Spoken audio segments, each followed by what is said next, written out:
How's it going, super friends? And once again, welcome back to my channel. Today, we have two MAFEX action figures based on the oh so fantastic Hush storyline. We have the Scarecrow and we have the Riddler. And I am so stoked to get these guys out of the box and have a little peek at them. But first, we actually have to look at the packaging for each of them because that's just your standard fare action figure review. You're looking at the front of the box, big windows, you can see some of the accessories that you get on the inside. And then next up we have the tops of each of these boxes, showcasing an image of the Scarecrow and the Riddler, all like, shh, be quiet. As well as the sides, having an image of each of the figures. This time Scarecrow's not wearing his mask. On the other side of both of their boxes, there is an image of each of the characters full length. And on the back of each of their boxes, we can see accessories that come with each of the figures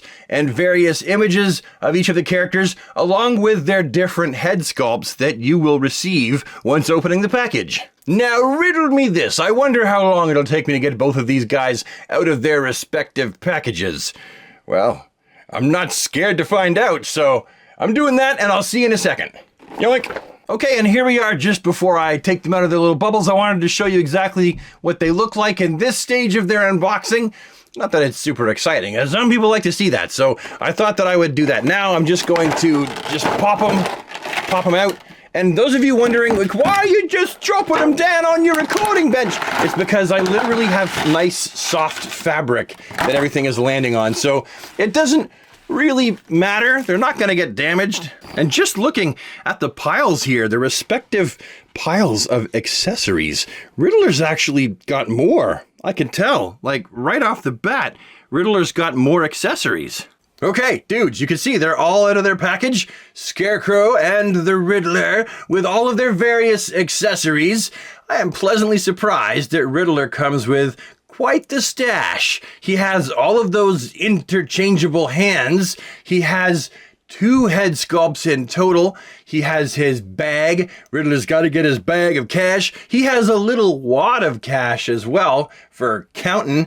And he has his Riddler cane. A fine lot of accessories, indeedy doodly. Now, when it comes to Scarecrow, I gotta say, I do kind of wish that he came with a few more. I mean, yes, it's cool. Scarecrow has 3 interchangeable heads total, and he has 3 more extra pairs of interchangeable hands to go with the ones that come on the body. But what I really wish that he came with, how awesome would it have been if the Scarecrow had came with his scythe? Scarecrow's got to come with his scythe. But all in all, between the 2 figures, not a bad spread. And what the Scarecrow lacks for in accessories, it absolutely makes up for in detail and awesomeness. I mean, just look at this Scarecrow figure. I'm calling it now, before I've even picked this thing up and mucked with it.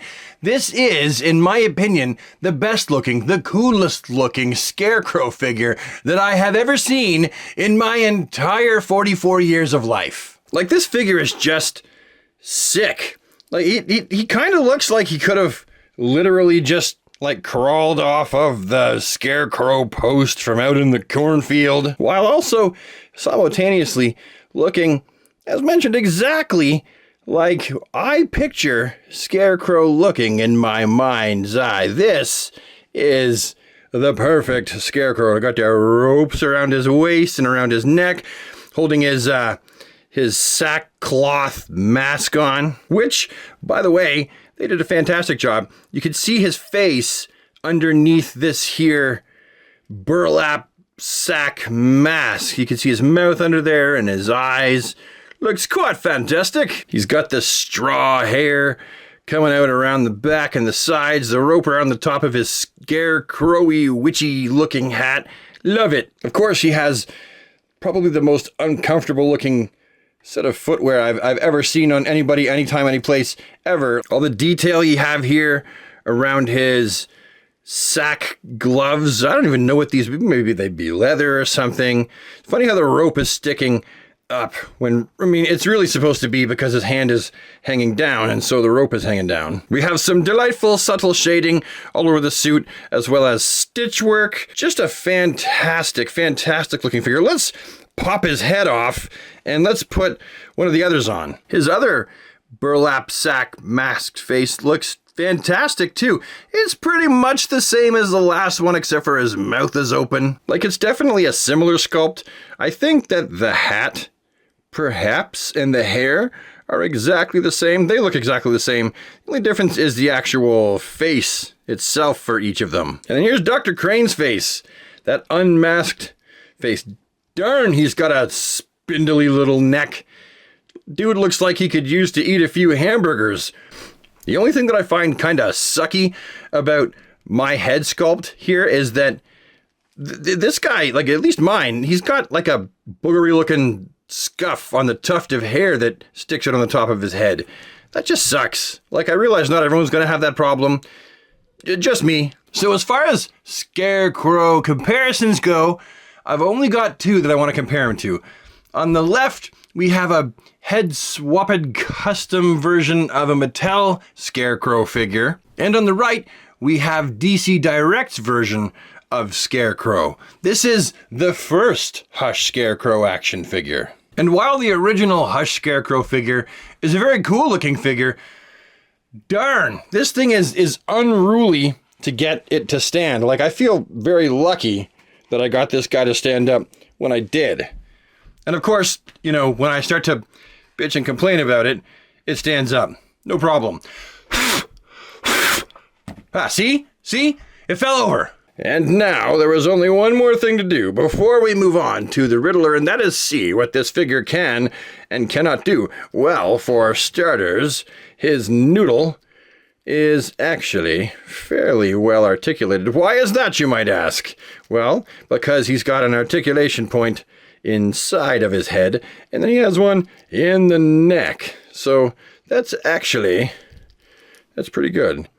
That's pretty shit, actually. Then we have the arms, and these bad boys. Look at this. Look at this.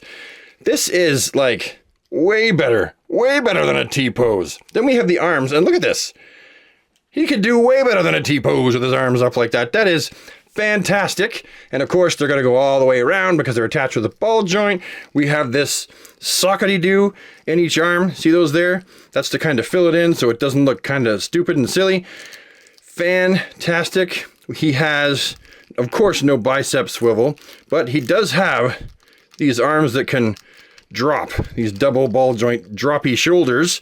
He's got double jointed elbows, and these guys they're pretty good. I mean, they're okay. They're all right. Hey, how's it going? Just waving hello. You got the hand, which is on the roundy hinge like that, and it's all right. That's okay. And of course, round in a circle. He has torso articulation by way of obviously a rounded ball joint. And that is, dude, that is awesome. That is really good. Oh, you can like reach down and try to pick something up that fell on the floor. That is pretty good. And of course, he's got waist articulation, and they're both going to do 360. I don't really need to demonstrate that because, of course, it's going to do it. And then for down here, below the belt in his legs, he's got the droppy hinges. I like me some drop hinges. Drop hinges is my favorite. And with the drop hinges, you'd think, though, he'd be able to do more, you know, his splatitude would be even better, but it's not on account of the fact that he does have these, like, this area of his body that does get in the way, even with the hinges dropped right down forward about that, so he can be sitting on the ground looking like a rag doll, and back quite a bit. Oh, his head came off. I pulled his head off. Okay, where were we? Oh yes, knees. This is his knee articulation. It is all that needs be. See what I did there? And then he's got his ankles, and the ankles are on this here rounded hinge. Boop, boop, boop, boop, boop. And you got the toe. So he's got the toe sticking up, and he's got the ankle, and that's it. That is all he wrote. Yeah, that's not bad. I mean, I've definitely seen worse articulation. This is actually pretty good. And now it is time to move on to the Riddler. Now, I really love the suit and the color of this Riddler. I think it's accurate to the source material. I do prefer my Riddler to have red hair and mutton chops. No, not because I have red hair and mutton chops, but just because I prefer it. He's got the question mark on his tie there and the purple buttons. He's got the green suit jacket. I've left the cane in his hand just because I think it looks badass. There is some really neat detailing on this suit. It would be kind of neat if there was just a little bit of subtle shading in the suit, and there's not. Here's his little purple shoes. They're kind of annoying. Like, they look cool, but the toe articulation actually bends down too. And that's a little bit of a sucky hassle. I will say something else that I'm not exactly impressed with this figure is, look at his neck. See that scuff in his neck? That is just from me posing him for a few pictures that I took before I filmed this segment. Up close, I really do like the look of this initial head sculpt for Edward Nygma.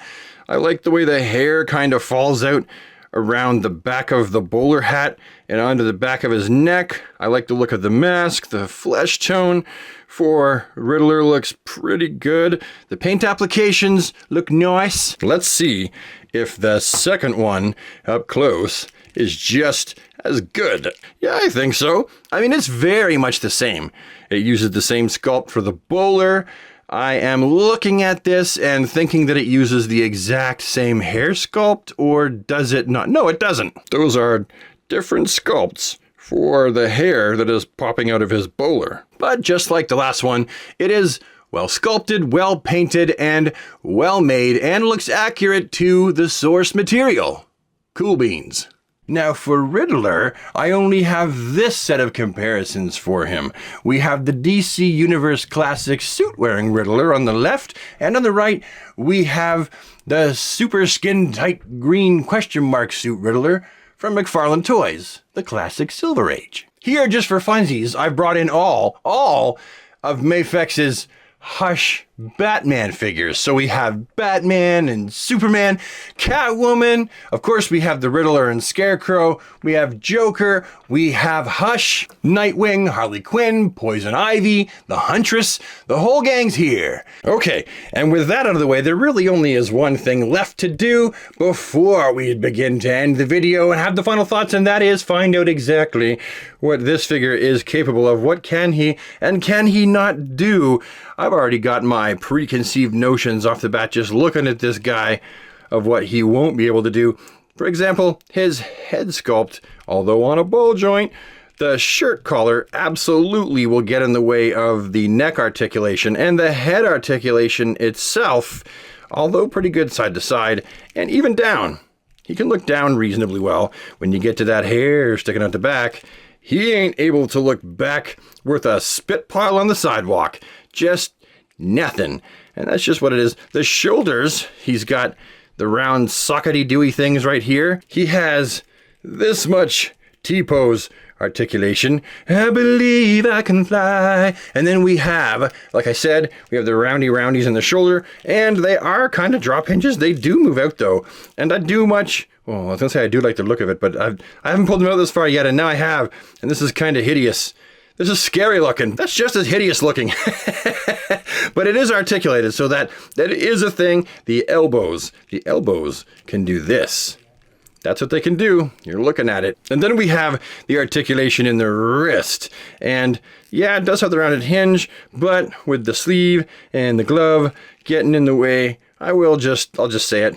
You know, it's pretty crap. As for what he's got in the torso, I mean, I don't think he has anything in the torso. And why would he? I mean, he's wearing a jacket. And yeah, I'm going to just call it and say there's nothing in the torso. Of course, there is waist articulation, and it's going to go 360 so he can look at his ass and around the front there. And then you've got his legs. Are these drop hinges? I know that they're rounded ball joints, as you can see down here in the groin. Do they drop? Yeah, they're drop hinges. Oh, they're just tight. Oh, those are, oh God, I pulled his whole torso apart. The fun just never ends with me, does it? Stick that back together. Yeah, drop hinges, and they can go out. That's it. That's all he gets. And then forward, he gets, well, that's it. And then back though, he gets, nope, that's not much better. Okay, so the leg articulation, for, you know, It's pretty shit. And then for up here, he's got, you know, the thigh cut experience is lacking with this guy. There's, you know, nothing much in the way of what, you know, the approximation of a thigh cut would be. And then the knees, he's got this weird, this isn't a double jointed knee. This is like a weird single jointy knee. And I mean, it's pretty good.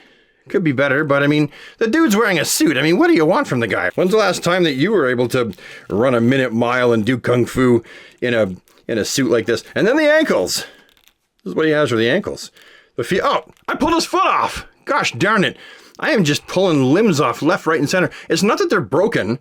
They're just attached with ball joints. But the thing is, I do have to put these figures through the ringer. I pulled his other foot off. Damn it. Anyway, so he gets that. And then that. Oh, I pulled it off again. Jeez. All right, this is a little problematic.